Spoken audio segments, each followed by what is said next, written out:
Автоматизацијата влијае врз работниците во светот повеќе од еден век, згаснувајќи, но и создавајќи работни места.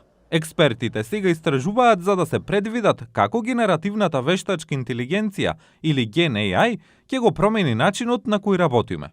Санџај Патнаик од институтот Брукингс вели дека генеративната вештачка интелигенција се движи во области кои некогаш зависеле исклучиво од луѓето. Работните места кои се со најголем ризик да бидат заменити, маркетиншки аналитичари, асистенти за истражување, финансиски аналитичари, тоа се професии кои можат релативно лесно да се автоматизираат. Но некои експерти велат дека има недостиг од квалификуван персонал.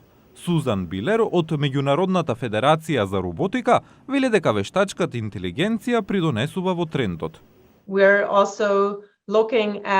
Ги разгледуваме работните места што исчезнуваат, затоа што никој повеќе не се обучува за тие работи.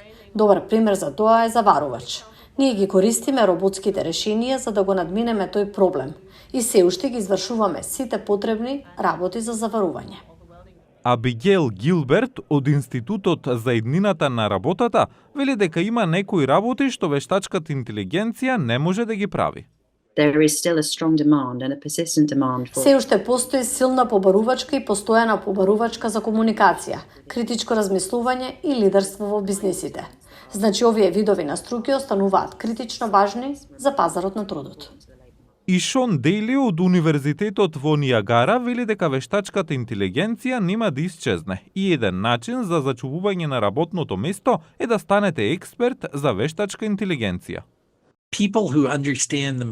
За оние кои што ги разбираат трендовите ќе има барање за нивните способности и вештини. Некои од нив ќе бидат креатори на содржини кои можат да создаваат уникатни форми од генераторите на текст, на слики, на видео и генераторите на програмите. За таа цел Белата куќа ги објави своите планови до крајот на следната година да го зголеми бројот на експерти и обучени лица за вештачка интелигенција во федералната влада за 500 вработени.